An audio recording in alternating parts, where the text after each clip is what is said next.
ಬಜೆಟ್ನಲ್ಲಿ ಉತ್ತರವನ್ನು ಕೊಡುವಂಥ ಟೈಮಲ್ಲಿ ಒಂದು ಮಾತನ್ನು ಹೇಳಿದರು. ನನ್ನ ತಂಟೆಗೆ ಬಂದಂಥವ್ರು ಎಲ್ಲರೂ ಕೂಡ ನಾನು ನೀರು ಕುಡಿಸೋಂಥ ಕೆಲಸ ಮಾಡಿದ್ದೀನಿ ಅನ್ನೋಂಥ ಮಾತನ್ನು ಕೂಡ ಸನ್ಮಾನ್ಯ ಸಿದ್ದರಾಮಯ್ಯರು ಹೇಳಿದರು. ಆದರೆ ನಾನು ಕೇಳ್ತೀನಿ, ಬಹುಶಃ ನೀವು ನಿಮ್ಮ ತಂಟೆಗೆ ಬಂದಂಥ ಎಲ್ಲರೂ ಕೂಡ ನೀರು ಕುಡಿಸೋಂಥ ಕೆಲಸ ಮಾಡಿದ್ರಿ. ಜೊತೆಯಲ್ಲಿ ಇವತ್ತು ನಿಮ್ಮ ತಂಟೆಗೆ ಬಂದಂಥ ಡಿ.ಕೆ. ಶಿವಕುಮಾರ್ ಅವರು ಕೂಡ ನೀರು ಕುಡಿಸೋಂಥ ಕೆಲಸ ತಾವು ಮಾಡಿದ್ರಿ. ಹಾಗಾಗಿ ಇವತ್ತು ಈ ರಾಜ್ಯದ ಜನರು ನಿಮ್ಮನ್ನು ನಂಬಿ, ನಿಮ್ಮ ಮಾತುಗಳನ್ನು ನಂಬಿ, ನಿಮ್ಮ ಗ್ಯಾರಂಟಿಯನ್ನು ನಂಬಿ ಇವತ್ತು ಎಲ್ಲರೂ ಕೂಡ ಮತಗಳು ಹಾಕಿ 130 ಸ್ಥಾನಗಳು ಗೆಲ್ಲಿಸಿದ್ರು. ಇವತ್ತು ಗೆಲ್ಲಿಸಿದ ನಂತರ ಜನರಿಗೆ ಏನು ತೊಂದರೆ ಮಾಡ್ತೀವಿ, ಜನರಿಗೆ ಯಾವ ರೀತಿಯಲ್ಲಿ ನೀವು ಇವತ್ತು ನ್ಯಾಯವನ್ನು ಕೊಡ್ತಾ ಇದ್ದೀರಿ. 2-3 ವರ್ಷದಲ್ಲಿ ತಾವು ಕಳೆದಾಕಿರೋಂಥ ಅಭಿವೃದ್ಧಿ ಕೆಲಸಗಳು ಏನಿದೆ ಅನ್ನೋದ್ರ ಮುಂದೆ ಜನರ ಮುಂದೆ ನೀವೆಲ್ಲರೂ ಕೂಡ ತಿಳಿಸಬೇಕಾಗಿದೆ. ಹಾಗಾಗಿ ಇವತ್ತು ನೀವೆಲ್ಲರೂ ಕೂಡ ನಾನು ಸಿದ್ದರಾಮಯ್ಯರು ನೋಡಿದಂಥ ಟೈಮಲ್ಲಿ ಅವತ್ತು ಯಾವ ರೀತಿಯಲ್ಲಿ ಆಂಜನೇಯ ಸ್ವಾಮಿ ಭಗವಂತ ಯಾವ ರೀತಿಯಲ್ಲಿ ಸಂಜೀವಿನಿ ಪರ್ವತವನ್ನು ಹೊತ್ಕೊಂಡ್ಬಂದು ಅವತ್ತು ಏನೇ ಲಕ್ಷ್ಮಣನ ಉಳಿಸೋಂಥ ಕೆಲಸ ಮಾಡಿದ್ರು, ಆ ರೀತಿಯಲ್ಲಿ ಇವತ್ತು ಜನರಿಗೆ ವಿಶ್ವಾಸನ ಕೊಟ್ಟರೆ, ಆಶ್ವಾಸನ ಕೊಟ್ಟರೆ, ಎಲ್ಲವನ್ನು ಕೂಡ ಕೊಟ್ಟು ಇವತ್ತೆಲ್ಲ ಕೂಡ ಸುಳ್ಳು ಭರವಸೆಗಳಾಗಂಥ ಕೆಲಸ ತಾವೆಲ್ಲರೂ ಕೂಡ ಮಾಡಿದ್ರಿ.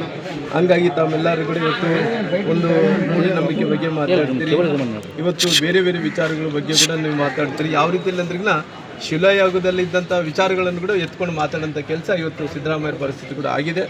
ಹಾಗಾಗಿ ಇವತ್ತು ಒಂದು ಕಡೆ ನೀವೆಲ್ಲರೂ ಕೂಡ ನಿನ್ನೆ ಬಿಲ್ ಪಾಸ್ ಮಾಡೋಂಥ ಕೆಲಸಗಳು ಮಾಡಿದ್ರಿ. ಬ್ಯಾಲೆಟ್ ಪೇಪರ್ ಬೇಡ, ಇವತ್ತು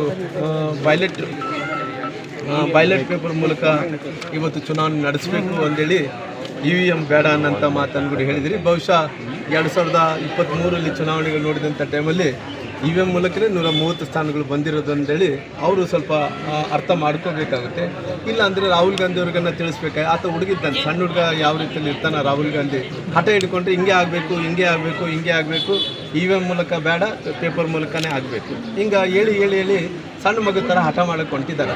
ಅವ್ರು ಸಿದ್ದರಾಮಯ್ಯರು ಅವ್ರು ರಾಹುಲ್ ಗಾಂಧಿ ಅವ್ರು ಬುದ್ಧಿ ಹೇಳಬೇಕಾಗಿದೆ.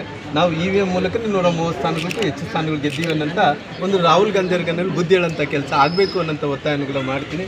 ಹಂಗಾಗಿ ಇವತ್ತು ಈ ಬಾದಾಮಿ ಮತ್ತು ನಮ್ಮ ದಾವಣಗೆರೆಯ ಚುನಾವಣೆಯಲ್ಲಿ ನಮ್ಮ 2 ಅಭ್ಯರ್ಥಿ ಬಾಗಲಕೋಟೆ ಮತ್ತು ನಮ್ಮ ದಾವಣಗೆರೆ 2 ವಿಧಾನಸಭಾ ಚುನಾವಣೆಗಳಲ್ಲಿ ಅಲ್ಲಿ ಶ್ರೀನಿವಾಸ್ ದಾಸ್ಕೇರಪ್ಪ ಅವರು, ನಂತರ ಚರಂತಿ ಮಟ್ಟವರು ಇಲ್ಲಿ 2 ಭಾರತೀಯ ಜನತಾ ಪಾರ್ಟಿ ಗೆಲ್ಲಿತು.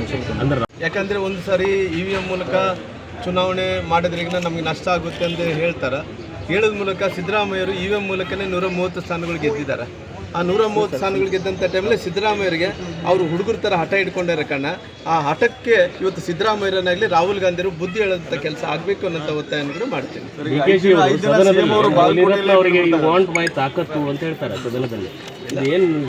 ಯಾಕಂದರೆ ಪಾಪ ಅವರು ಹಳೇ ಚಾಲಿ, ಯಾಕಂದರೆ ಅವರು ಬಹುಶಃ ನಮ್ಮ ಅವರು ಗುರುಗಳು ಯಾರು, ಅವರು ಗುರುಗಳು ಬಂದು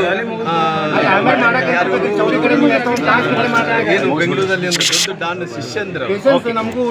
ಹಂಗಾಗಿ ಇವತ್ತು ಅವರು ಆ ಬಂದಂಥ ಸಂಪ್ರದಾಯ ಏನಿದೆ, ಅವ್ರು ಬಂದಂಥ ಎಲ್ಲಿಂದ ಬಂದಿದ್ದಾರೋ ಸದನದಲ್ಲಿ ಬಂದಂಥ ಸಹಜ ಆಗಿದೆ ಅವರಿಗೆ. ಸಿದ್ದರಾಮಯ್ಯನವರು 5 ದಿನ ಕ್ಷೇತ್ರದಲ್ಲಿ ಬಂದು ಪ್ರಚಾರ ಮಾಡ್ತೀವಿ ಅಂತೇಳಿ ಪ್ರತಿಷ್ಠೆಯಾಗಿ ಈ ಕ್ಷೇತ್ರವನ್ನು ಬಹುಶಃ ನನಗೆ 2-2.5 ವರ್ಷಗಳಲ್ಲಿ ಅವರು ಬಾದಾಮಿ ಜನರು ಅವತ್ತು ನನ್ನ ವಿರುದ್ಧವಾಗಿ ಬಂದಂಥ ಟೈಮಲ್ಲಿ ಅಭಿವೃದ್ಧಿ ಕೆಲಸಗಳನ್ನು ಬಹಳಷ್ಟು ಮಾಡಿಕೊಟ್ಟು ಇವತ್ತು ಇಲ್ಲಿ ತನಕ ಆಗಿದೆ. ಬಾಗಲಕೋಟೆ ಜಿಲ್ಲೆ ಜನರಿಗೆ ಇವತ್ತು ಸಾಕಷ್ಟು ಹೋರಾಟಗಳು ಮಾಡಿದ್ದೀವಿ, ಧರಣಿಗಳು ಮಾಡಿದ್ದೀವಿ, ಎಲ್ಲವನ್ನೂ ಕೂಡ ಭಾರತೀಯ ಜನತಾ ಪಾರ್ಟಿ ಮಾಡ್ತಾ ಇದ್ರು ಕೂಡ ಇವತ್ತು ಇದೊಂದು ಅವಕಾಶ ಜನರಿಗೆ. ಈ ಅವಕಾಶ ಹೆಂಗೆ ಆಗ್ಬೇಕಂದ್ರಿಗಿನ ಜನರು ಅಭಿವೃದ್ಧಿ ಪರವಾಗಿ ಇದ್ದೀವಿ ಅನ್ನೋದ್ರಿಗಿನ ಇವತ್ತು ಎಂಥ ಪರಿಸ್ಥಿತಿಯಲ್ಲಿ ಕೂಡ ಸಿದ್ದರಾಮಯ್ಯ ಯಾವುದೇ ಅಭಿವೃದ್ಧಿ ಮಾಡಿಲ್ಲ ಅನ್ನೋಂಥ ಮತವನ್ನು ಕೊಡುವಂಥ ಕೆಲಸ ಮಾಡ್ತಾರೆ. ನಿರ್ಭೀತ, ನಿಷ್ಪಕ್ಷಪಾತ, ವಿಶ್ವಾಸಾರ್ಹ ಸುದ್ದಿಗಳಿಗೆ ಮತ್ತೊಂದು ಹೆಸರಾಗಿರುವಂತ News18 ಕನ್ನಡ ಈಗ ಆಪ್ನಲ್ಲೂ ಲಭ್ಯವಿದೆ. ದಯವಿಟ್ಟು ಇಲ್ಲಿರುವ QR ಕೋಡ್ ಅನ್ನ ಸ್ಕ್ಯಾನ್ ಮಾಡಿಕೊಂಡು ಆಪ್ ಅನ್ನ ಡೌನ್ಲೋಡ್ ಮಾಡೋದಕ್ಕೆ ಮರಿಬೇಡಿ. ನಿಮ್ಮ ಬೆಂಬಲ ಹೀಗೆ ಸದಾ ನಮ್ಮೊಂದಿಗಿರಲಿ. ಧನ್ಯವಾದ.